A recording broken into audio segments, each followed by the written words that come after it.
Convido a Madre Igreja para que a gente abra a nossa Bíblia no livro de Levítico. Levítico 8.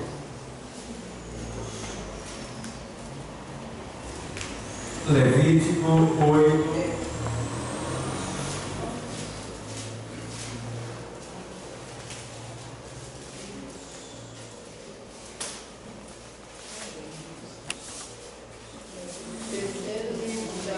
Levítico 8, verso 1.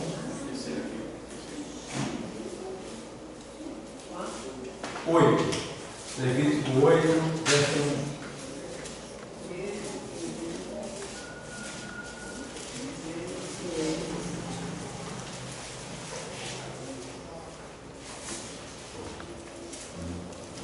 Irmãos, o livro de Levítico ele foi escrito por Moisés. Foi escrito por Moisés. E esse livro ele tem como tema santidade. Santidade. O propósito de Levítico ter sido escrito é para que tudo fosse santo no Senhor. Certo? Se você observar, em Levítico é santificado ali os utensílios do templo, o sacerdote, tá? Então há toda uma purificação, né? Uma preparação de Deus para que ele seja adorado, para que ele seja servido. Então o livro de Levítico é justamente para isso, é para preparar o povo de Deus na santificação para poder ter graças, louvores e adoração a ele, porque não se pode adorar a Deus de todo jeito, não se pode servir a Deus de todo jeito, certo? Para toda adoração a Deus deve ter uma preparação. E a preparação principal para a adoração é a santificação, é o arrependimento. Bom, então nós estamos aqui hoje para novamente sermos renovados e santificados pelo poder do sangue de Jesus Cristo que nos purifica de todo certo. Então, no Levítico 1, a gente vê que esse livro foi escrito, Levítico 8, a gente vê que esse livro foi escrito faltando 1405 anos para Cristo vir à Terra, quer dizer, 1405 anos para Cristo nascer ainda. Deus já estava preparando o povo para que hoje nós estivéssemos aqui. Observa bem, tá? Então, esse livro ele tem uma importância muito grande no meio do povo de Deus.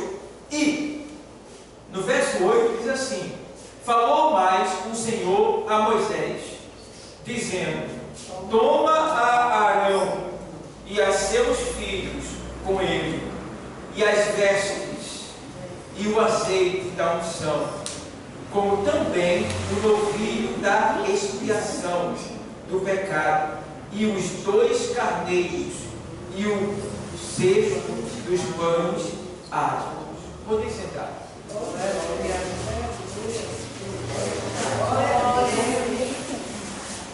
Irmão, entenda uma coisa. Eu vou ensinar vocês a fazerem prova de Deus quando vocês estiverem na igreja. Vocês querem saber se algo é de Deus? Deus não vai falar só por uma boca.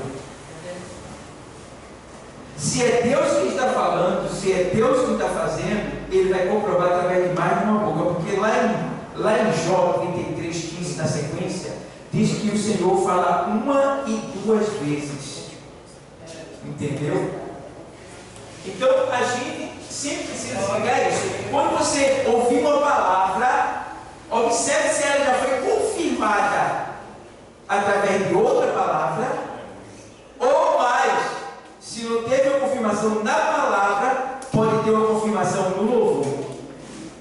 Entende? O louvor começou lá no começo do culto. Talvez você não estava aqui na igreja ainda, mas Deus já avisou lá no louvor e confirmou lá no fim da palavra. Está entendendo? Então Deus, Ele não deixa ninguém em confusão. Tá certo? Se a gente estiver ligado na palavra, a gente não sai em dúvida, não sai perturbado, e a gente recebe a palavra do jeito que ela vier, porque a gente sabe que foi Deus que comprovou na sua palavra. Entende bem? Aqui nesse texto, a gente vê uma preparação de Deus. E agora ele vai eleger, ele vai ungir, ele vai preparar quem? Arão, para ser o quê? Um sacerdote. Então, Deus precisava, aqui eu posso falar Deus precisava, que Deus não precisa de nada, tá? Mas no que diz respeito à igreja na terra, Deus precisa de homens, Deus precisa de mulheres que deem lugar a Ele para que Ele use, para que o nome dele seja glorificado na terra. Então aqui a gente vê Deus mandando Moisés chamar Arão. Falou mais o Senhor a Moisés dizendo: toma a Arão e a seus o quê? Filhos. Então o sacerdote Arão está ali, podemos dizer o sumo sacerdote Arão, porque ele era o sacerdote-chefe, trazido junto com seus filhos. Que quer dizer que não só o sacerdote maior, mas também tem a responsabilidade de trazer consigo seus filhos. Que quer dizer que ele, como sacerdote, teria que instruir os seus filhos de como servir ao Senhor. E agora ele diz assim: olha, toma Arão e a seus filhos com ele, e as vestes, veja bem, agora vamos lá, tá lá, toma, vem para cá. Agora vai, toma as vestes. Primeira coisa que a gente precisa entender: para agradar ao Senhor, para servir ao Senhor, não pode ser de todo jeito, tem que estar bem vestido. E lá em Eclesiastes 8, 9, se não me falha a memória, diz assim: em todo tempo sejam alvas as tuas vestes, e nunca falta o óleo sobre a tua cabeça. Então você tem que ter vestes para servir ao Senhor, não pode ser de todo jeito. Você olhou, tem gente que não tem um bom comportamento de traje, né? Se veste de todo jeito. Irmão, quem é sacerdote tem que entender que você tem que ter uma boa vestimenta. Eu não estou dizendo uma vestimenta nova, mas você tem que se tratar de maneira adequada, respeitosa, que não cause escândalo. Só para você entender, é um negócio tão sério que se na hora eu for lá em casa, o pastor Gregório for lá em casa, eu não posso abrir a porta se eu tiver de calção, e eu não posso abrir a porta se eu tiver de camiseta ou sem camisa. O negócio é tão sério que eu não posso fazer isso. E quanto mais até, quem sabe andar sem camisa, andar de calção, de bermudinha lá fora. Porque nós somos o quê? Sacerdotes. Mas você está falando aí do Antigo Testamento, está certo. Você vai lá em Apocalipse, capítulo 1, versículo 9, está dizendo que o Senhor nos fez reis e o quê? Para seu filho. Então nós somos sacerdotes desde a antiga aliança até a nova. E o sacerdote não pode andar de todo jeito, não pode se portar de todo jeito, não pode falar de todo jeito. Um sacerdote tem que ter uma postura de quem é santo, de quem é perfeito. Porque um sacerdote, para ser consagrado ao serviço do Senhor, ele tem que ser perfeito. Irmão, até os seus órgãos genitais eram examinados para ver se tinha defeito.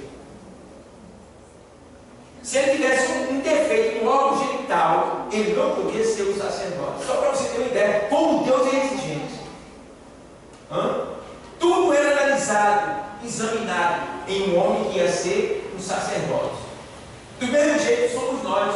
Tudo em nós deve ser examinado. Por isso que quando a gente vai para a ceia, Paulo recebeu do Senhor. Não foi Paulo que escreveu.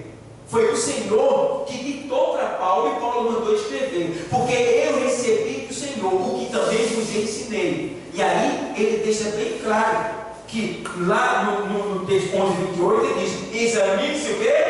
O homem a si mesmo. Tu está entendendo como as coisas estão ligando? Que a gente precisa ser sacerdote e se examinar. Porque agora já não é mais Deus quem nos examina. É a gente mesmo que se examina. E aí não é o pastor que vai dizer para você que você está em pecado. É o teu coração, a tua consciência. É o teu tribunal interno que vai dizer para você: você está em pecado. Porque a palavra está dizendo que você está em pecado. Então não é o pastor que vai dizer: você não pode tomar ceia porque você está em pecado. Não, é você mesmo que vai dizer: meu Deus, tenha misericórdia de mim, me perdoe, me dê uma nova oportunidade, permita que eu sei que eu não vou mais fazer assim. Está entendendo? É uma nova oportunidade. Agora, se você quiser comer, né, e beber de qualquer jeito, o problema é teu. Porque aí vai acontecer o que a gente vê acontecer, como o pastor Gregório pregou: a fraqueza espiritual. Pessoas que entram e saem. Por quê? O Espírito Santo, como foi falado sai, a partir do momento que eu como isso daqui de todo jeito, a partir do momento que eu não me posto como um sacerdote perfeito, um sacerdote que dê testemunho de quem é servo de Deus, a partir do momento que eu não ajo dessa maneira, eu entristeço o Espírito Santo e apago o fogo que deveria estar aceso, porque lá em Levíticos 6:13 diz que o fogo arderá continuamente no altar e não se apagará. Na King James ele diz assim: não será apagado.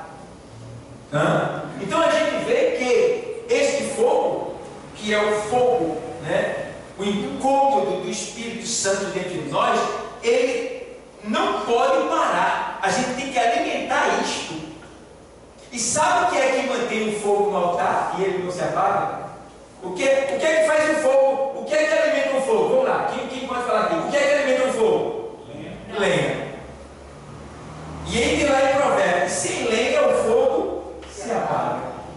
E o que é a lenha? O nosso testemunho, o nosso comportamento, a nossa vida de fé, as obras que a gente faz. É isso que alimenta o fogo do Espírito que está em nós e que faz as pessoas ver que a gente é o fogo de Deus na terra. Aleluia, glória a Deus. Então é esta lenha, o nosso testemunho, a nossa vida, as nossas ações, o nosso caráter, tudo que a gente faz para Deus aqui na terra, é isso que mantém esse fogo aceso. Se eu não evangelizar, o fogo vai se extinguindo. Se eu não perdoar, o fogo vai se extinguindo. Se eu não amar, se eu não me envolver, se eu não der testemunho, o fogo se apaga. É por isso que Paulo diz na primeira carta, Tessalonicenses, capítulo 5, versículo 18, ele diz: ei, não instigais o Espírito. O que é instigar o Espírito? O texto ali diz: instigar o Espírito é apagar o fogo do Espírito que está dentro de você. Se você não é atrevido, instigar é apagar, abafar, calar a boca, impedir e atrapalhar. No original quer dizer tudo isso. Então quer dizer, tem hora que você apaga o fogo que o Espírito em você, tem hora que você atrapalha o fogo, atrapalha o Espírito Santo em você, tem hora que você manda o Espírito Santo se calar, não aceita o que ele falou, tem hora que você, de certa forma, reage contra o Espírito Santo. Isso faz o quê? Porque o Espírito Santo se entristece e quem sabe, de repente, ele pode até sair de você. E quando o Espírito sai, você não tem mais vontade de vir aqui. Você não lê mais Bíblia. Você não ora mais. Tudo que for para Deus, você faz nas pressas e nas carreiras.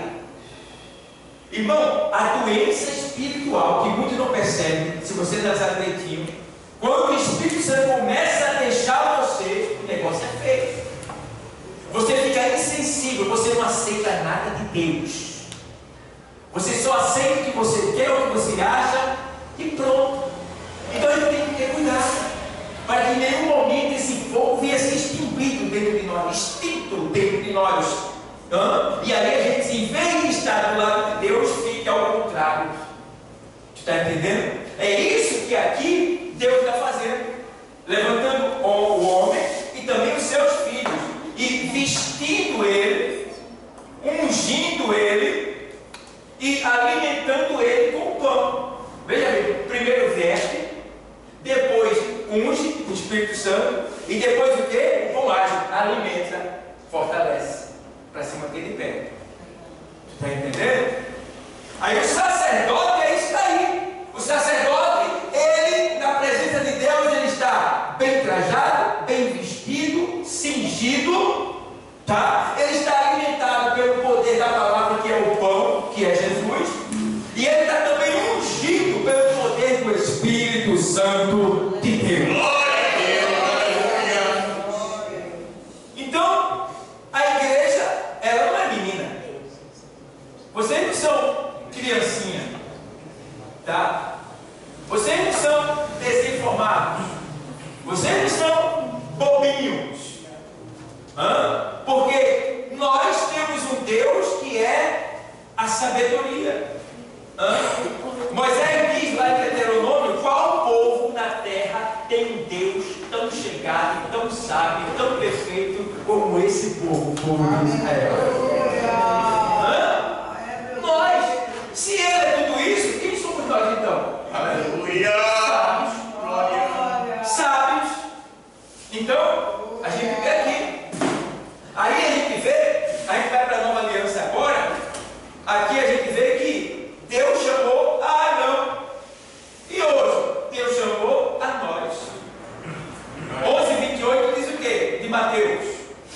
Vinde a mim, todos que estáis cansados e oprimidos, e eu vos aliviarei. Isso é uma chamada para você sair daquilo que lhe cansa. O que é que mais cansa no mundo, irmão? E quem pode dizer? O que é que mais cansa no mundo?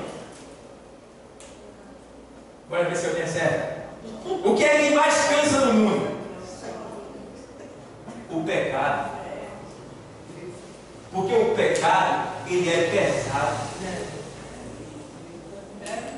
Tu está entendendo? Quem está no pecado vive no peso dessa vida. Tu está entendendo? É por isso que o Senhor diz: vinde a mim todos que estáis o quê? Cansados. Porque o cansaço físico, eu tiro, irmão, com um feijãozinho, um arroz, deitando na cama para descansar. Tu está entendendo? Aí eu fico forte de novo. Eu renovo as minhas forças físicas. Mas a força da alma, o refrigério da alma, que é a renovação da alma, o cansaço espiritual, que na verdade não é do espírito, mas da alma, porque o espírito na verdade está pronto, mas da alma, esse cansaço da alma só sai quando a gente vem para Jesus, porque Ele é o alimento que nos fortalece. Ele é o pão, quem come desse pão nunca morrerá. Está entendendo, irmão? Então a gente precisa ter esse zelo, esse cuidado. Quando disser assim, os moços estão extintos na igreja, eu disse: misericórdia. Misericórdia. Tem pecado no ar. Algum tipo de pecado está afligindo. Quando o crente começa a deixar de vir para a igreja, pode ser qualquer um de nós, tem pecado no ar. E pecado não é só adultério. Tá? Entende isso? Pecado não é só sexo ilícito. Tem vários tipos de pecado que podem impedir e fazer com que você deixe de vir para cá. Então a gente precisa se ligar, porque a partir do momento que começa a ser negligente com a obra, já é o primeiro pecado. E se alguém não gosta quando se fala de pecado, já tem pecado, porque aquele que diz que não pega.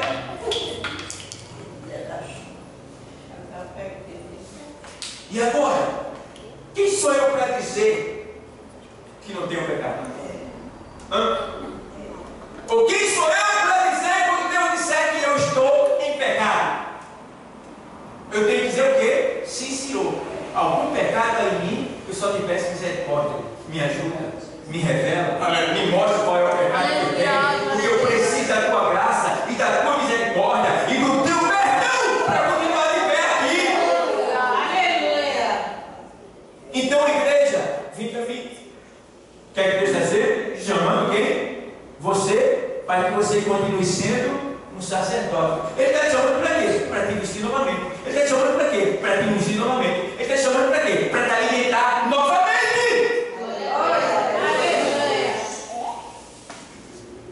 E aí eu fico preocupado. Cadê os irmãos na ceia? Está faltando A, está faltando B, está faltando C, está faltando D. Meu Deus. Um mês não dava para se programar para chegar aqui. Tem pecado no ar. Mas você está dizendo que quem não vem para ser daí em pecado, pode ser que esteja. Não estou afirmando, mas pode ser que esteja.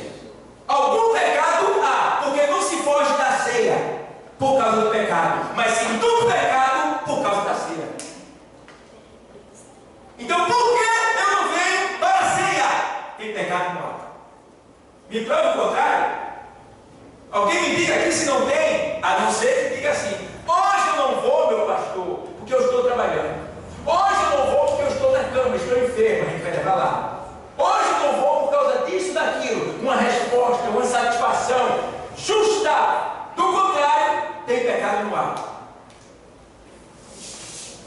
E de aqueles que têm pecado, reconheceram, se arrependeram e vieram. E estão aqui, arrependidos. E Deus vai justificar. Deus justifica e avisa: cuidado, quando voltar, não faz de novo, não, tá? Irmão, ou a gente aceita a palavra do jeito que ela é, ou é melhor a gente ir para o mundo. Porque eu não posso resistir à palavra.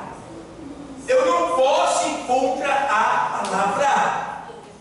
Eu não posso dizer que Deus está errado. Como pode o Caco dizer aquele que lhe fez: por que fazem-nos assim? Como pode o Criador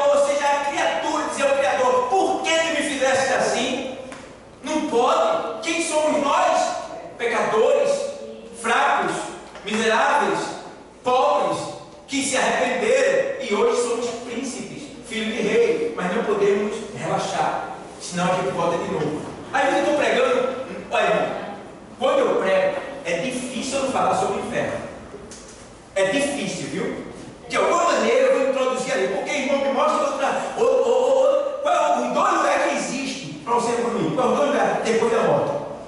O céu e o inferno. Não tem meio tempo. Ou tu serve, é santo, fiel, obediente para ir para o céu, ou tu fica de todo jeito e vai para onde? E agora? Irmão, o negócio é sério.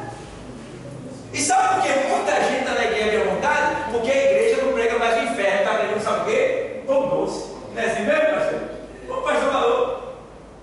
Os pastores, os líderes estão querendo agradar a igreja para que isso entre, olha, dinheiro. Se fosse outro pastor aqui no meu lugar, um prega lugar, ele estaria babando vocês. Recebe, para a igreja dizer, tu mantém-se aqui, dando dinheiro para pagar o aluguel. Mas para mim tanto faz. Se eu falar a verdade, quem mantém esse lugar aqui não é você, é Deus que bota dinheiro nesse lugar. E eu já disse, se eu estiver pregando a palavra que Deus mandou isso aqui fechar, eu volto lá para a sede, que é próprio. Ou então eu vou pregar para cima que é próprio. E cada um procura seu lugar que quer. Tu está entendendo? Mas que eu fale e faça o que Deus mandou. Glória a Deus. Glória a Deus. Não gosto do pastor. Glória a Deus. Não gosto. Me perdoe. Descer hoje, né? Me perdoe. Mas eu não posso deixar de fazer o que Deus mandou fazer. Para te livrar do inferno. Te livrar do inferno.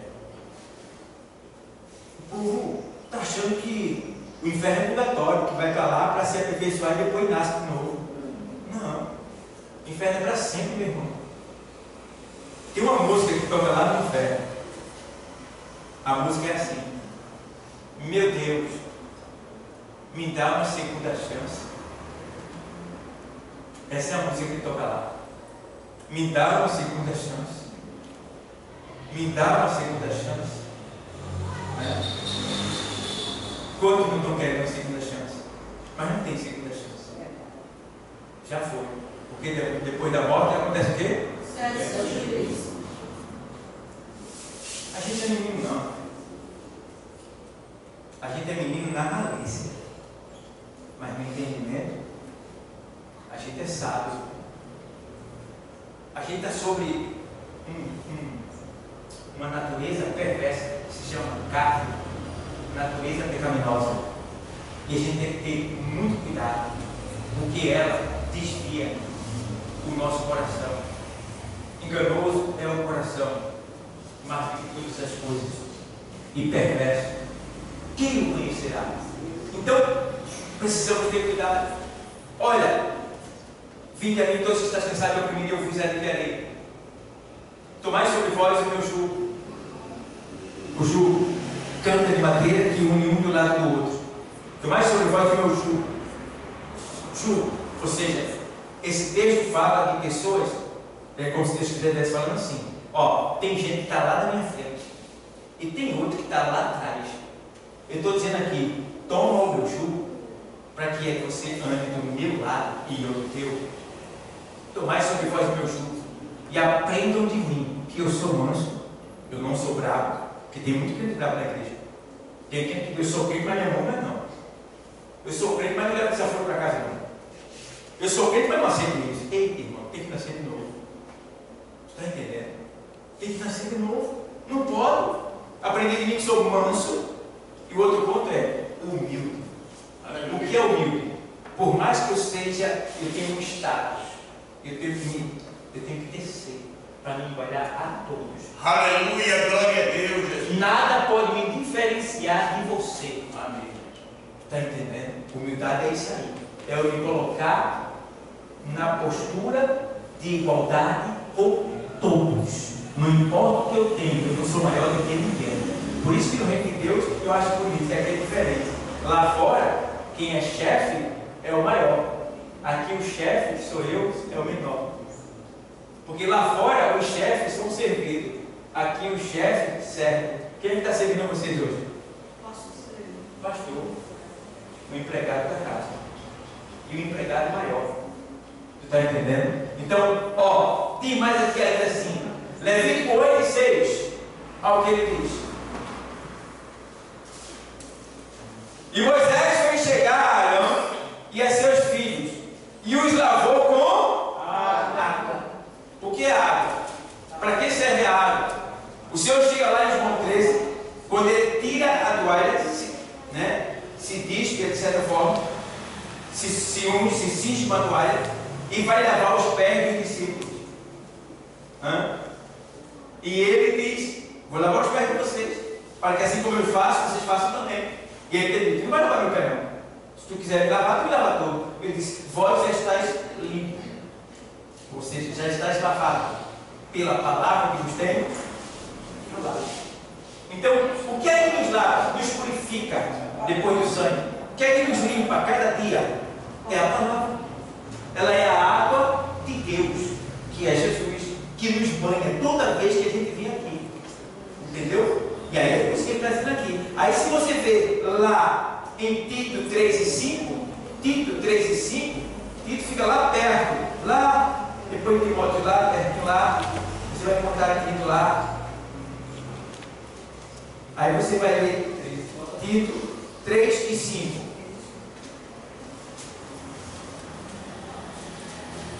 Aí está escrito aqui assim, eu vou ler para você. Ó.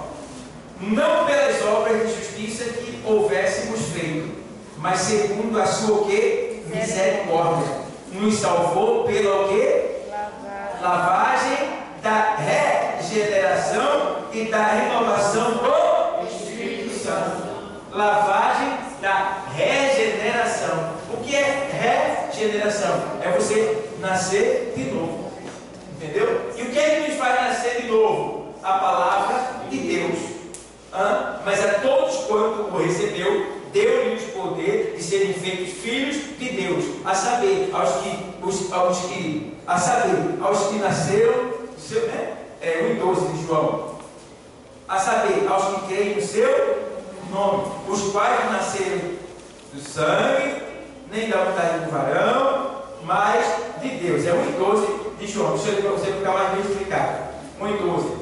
Mas a todos quanto receberam, deu-lhe o poder de serem feitos filhos de Deus, filho de Deus, aos que creem no seu nome, os quais não nasceram do sangue, nem da vontade da carne, nem da vontade do varão, mas de Deus.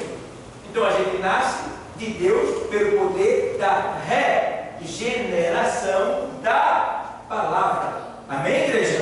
Amém. Então hoje é um dia em que Deus está nos permitindo que a gente venha nos regenerar, ou seja, nascer de novo, ser renovado pelo poder do seu sangue e da sua palavra, que é o pão que nós comemos e o sangue que nós bebemos. Amém, igreja? Amém. Então se liga no céu, porque nós somos reis e sacerdotes. Tinha muita coisa aqui, mas o tempo não permite, então eu vou deixar para outra ocasião. Mas sabe uma coisa? Sacerdote tem que ser obediente a Deus. Sacerdote tem que ter uma postura de servo de Deus, tem que se destacar, né? Tem que ter postura. Então, vigia. Jovem, cuidado com suas vestes. Igreja, cuidado com suas vestes. Tá? Cuidado com o zelo do Espírito Santo. Cuidado. Não deixe que ele se entristeça, sabe você não.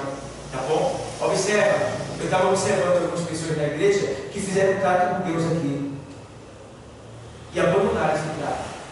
E a igreja está sofrendo, porque tem áreas da igreja que estão sofrendo porque teve pessoas que assumiram compromisso, mas depois desistiram, voltaram atrás. E eu estou só olhando, dizendo a Deus, estou conversando com Deus. Tá? Então tem muitas coisas que eu fico olhando. Meu Deus do céu. Eu estive hoje conversando com uma pessoa, um aluno meu que tem alunos também, e dizendo a situação. Eu disse: pastor, estou quase saindo da igreja que eu estou. Fiquei lá, estão fazendo assim, ó, pisando no pescoço da gente. Botaram ele no banco sem nenhum pecado. Ele é presbítero. E toma, e contou cada coisa. E disse: misericórdia.